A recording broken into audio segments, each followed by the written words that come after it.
എല്ലാവർക്കും ഡ്രാമ റിവ്യൂയിലെ പുതിയൊരു എപ്പിസോഡിലേക്ക് സ്വാഗതം. ഇന്നൊരു ചൈനീസ് ഡ്രാമയുടെ റിവ്യൂ ആണ് ഞാൻ ചെയ്യുന്നത്.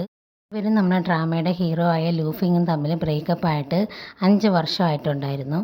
ഇവരുടെ റിലേഷൻഷിപ്പിനെ പറ്റി അവൻ്റെ വീട്ടിൽ അറിഞ്ഞതിന് ശേഷം അവൻ്റെ അമ്മ വല്ലാതെ പ്രശ്നങ്ങളുണ്ടാക്കുകയും അവൻ്റെ അമ്മ വയ്യാതെ ഹോസ്പിറ്റലിൽ അഡ്മിറ്റ് ആവുകയും ചെയ്യുന്നുണ്ട്. അങ്ങനെ സാഹചര്യങ്ങളുടെ സമ്മർദ്ദം മൂലം അവന് ലൂഫിങ്ങുമായിട്ട് ബ്രേക്കപ്പ് ചെയ്യേണ്ടി വരികയാണ്. എന്നിട്ട് ഒരു പെൺകുട്ടിയെ വിവാഹം കഴിക്കേണ്ടിയും വരുന്നുണ്ട്. ആ പെൺകുട്ടിയായിട്ട് ഒരു എഗ്രിമെൻ്റ് വെച്ചിട്ടാണ് ഇവൻ വിവാഹം കഴിക്കുന്നത്. 5 വർഷത്തിന് ശേഷം ആ പെൺകുട്ടി അവൻ ഡിവോഴ്സും ചെയ്യുന്നുണ്ട്. അതിനുശേഷം ഇവൻ ലൂഫിങ്ങിനെ കാണാനും മാപ്പ് പറയാനും ഒക്കെ വരികയാണ്. പക്ഷേ ആ സമയത്ത് ലൂഫിങ് ഒരുപാട് മാറിയിട്ടുണ്ടായിരുന്നു. അവൻ്റെ ഉള്ളിൽ റിവെഞ്ച് മാത്രമേ ഉണ്ടായിരുന്നുള്ളൂ. തന്നെ ചതിച്ച ബോയ് ഫ്രണ്ടിൻ്റെ അടുത്ത് പ്രതികാരം ചെയ്യണം എന്ന് മാത്രമേ അവനുണ്ടായിരുന്നുള്ളൂ. പക്ഷേ അവൻ്റെ ഉള്ളിൽ എവിടെയോ അവനോടുള്ള സ്നേഹവും ഉണ്ടായിരുന്നു. അവൻ മാപ്പ് പറയാൻ വേണ്ടി അവൻ്റെ വീട്ടിൽ വരുന്ന സമയത്ത് അവൻ്റെ ഡ്രിങ്ക്സിൽ മയക്കുപൊടി കൊടുത്ത് അവനെ മയക്കി കിടത്തുകയും അവനെ കിഡ്നാപ്പ് ചെയ്യുകയും അവനെ ഒരുപാട് ടോർച്ചർ ചെയ്യുകയൊക്കെ ചെയ്യുന്നുണ്ടായിരുന്നു. അവളുടെ എക്സ് വൈഫ് അറിയുകയും അവനെ രക്ഷിക്കാൻ വേണ്ടിയിട്ട് അവിടേക്ക് വരികയും ചെയ്യുന്നുണ്ട്. അവളുടെ കൺമുമ്പിൽ വെച്ച് തന്നെ അവനെ ഒരുപാട് ഉപദ്രവിക്കുന്നത് കണ്ടിട്ട് അവനെ രക്ഷിക്കാൻ വേണ്ടിയിട്ട് ഇവൻ്റെ എക്സ് വൈഫ് ലുങ്ഫിനെ ഷൂട്ട് ചെയ്യുന്നുണ്ട്. പക്ഷേ അതിൻ്റെ ഇടയിലേക്ക് ഇവൻ കയറി വരികയും ഇവന് ഗൺ ഷോട്ട് ഏൽക്കുകയും ചെയ്യുന്നുണ്ട്. അങ്ങനെ ഇവനെ പെട്ടെന്ന് ഇവർ രണ്ടുപേരും കൂടെ ചേർന്ന് ഹോസ്പിറ്റലിൽ എത്തിക്കുകയാണ്. ഹോസ്പിറ്റലിൽ ട്രീറ്റ്മെൻറ്റിന് ശേഷം അവൻ കോമയിലേക്ക് പോവുകയാണ്. 3 മാസമായിട്ടും അവൻ കോമയിൽ നിന്നും റിക്കവറായിട്ടുണ്ടായിരുന്നില്ല. അതിനോടകം തന്നെ ലൂഫിങ് എല്ലാ സത്യങ്ങളും തിരിച്ചറിഞ്ഞിട്ടുണ്ടായിരുന്നു. അവൻ്റെ വിവാഹം വെറും ഒരു എഗ്രിമെൻ്റ് വിവാഹം മാത്രമായിരുന്നു, അവൻ്റെ അമ്മയെ സമാധാനിപ്പിക്കാനായിട്ട്.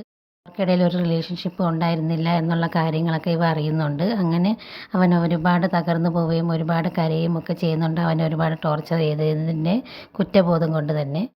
ഈ അവസ്ഥയ്ക്ക് ഇവനാണ് കാരണം എന്നുള്ളൊരു ഗിൽട്ടും അവൻ്റെ ഉള്ളിലുണ്ടായിരുന്നു. 3 മാസവും ഇവൻ എപ്പോഴും അവൻ്റെ അടുത്തേക്ക് വരികയും അവന് ഇഷ്ടമുള്ള ഫുഡൊക്കെ വാങ്ങിച്ചുകൊണ്ട് കൊടുക്കുകയും അവനെ കോമയിൽ നിന്ന് റിക്കവറാക്കാൻ വേണ്ടി അവനെക്കൊണ്ട് ചെയ്യാൻ പറ്റുന്നതെല്ലാം അവൻ ചെയ്യുന്നുണ്ട്. പക്ഷേ 3 മാസം കഴിഞ്ഞിട്ടും അവൻ കോമയിൽ നിന്നും റിക്കവർ ആവുന്നില്ല. അവസാനം അവൻ എല്ലാ പ്രതീക്ഷയും നഷ്ടപ്പെട്ട് അവൻ്റെ അടുത്ത് എല്ലാ കാര്യങ്ങളും തുറന്നു പറഞ്ഞ് കരയുന്നുണ്ട്. അവനൊരു ആളുമായിട്ട് റിലേഷൻഷിപ്പിലുണ്ടായിരുന്നില്ല. നിൻ്റെ മുമ്പിൽ വെച്ച് കാണിച്ചതെല്ലാം അവൻ പൈസ കൊടുത്ത് അറേഞ്ച് ചെയ്ത ആൾക്കാരായിരുന്നു. അവരുമായിട്ട് അവനൊരു ബന്ധം ഉണ്ടായിരുന്നില്ല. നീ എൻ്റെ കൂടെ കണ്ടിരുന്നത് എൻ്റെ സഹോദരിയുടെ മോനാണ്. അവനുമായിട്ട് എനിക്ക് വേറെ ഒരു റിലേഷൻഷിപ്പും ഇല്ല എന്നെല്ലാം അവനോട് തുറന്നു പറഞ്ഞ് കരയുന്നുണ്ടായിരുന്നു. പക്ഷെ അപ്പോഴും അവൻ കോമയിൽ നിന്നും റിക്കവർ ആയിട്ടുണ്ടായിരുന്നില്ല. അങ്ങനെ ഒരു ദിവസം അവനിഷ്ടമുള്ള ഫ്രൂട്ട് അവൻ്റെ ഇഷ്ടമുള്ള ഡിസൈനിൽ ഇവൻ കട്ട് ചെയ്തുകൊണ്ടിരിക്കുകയാണ്. സമയത്ത് അവൻ ഒരുപാട് കരയും അവൻ്റെ കൈ മുറിയുകയും ചെയ്യുന്നുണ്ട്. അപ്പോഴാണ് അവന് ലൂഫിങ് എന്ന് പറഞ്ഞൊരു വിളി കേൾക്കുകയാണ്. അങ്ങനെ അവൻ തിരിഞ്ഞു നോക്കിയപ്പോൾ അവൻ്റെ ബോയ് ഫ്രണ്ട് കോമയിൽ നിന്നും റിക്കവർ ആവുകയാണ്. ഒരുപാട് സന്തോഷവും എക്സൈറ്റഡുമായിട്ട് അവൻ്റെ അടുത്തേക്ക് പോവുകയും അവനെ കെട്ടിപ്പിടിക്കുകയും ചിരിക്കുകയും ഒക്കെ ചെയ്യുന്നുണ്ട്. അവന് സന്തോഷവും സങ്കടമൊക്കെ ഒരുമിച്ച് വന്നൊരു സമയമായിരുന്നു അത്. വീണ്ടും ഒന്നാവോ ഇല്ലയെന്നൊക്കെ അറിയാനായിട്ട് എൻ്റെ ചാനൽ സബ്സ്ക്രൈബ് ചെയ്യുക. Thank you.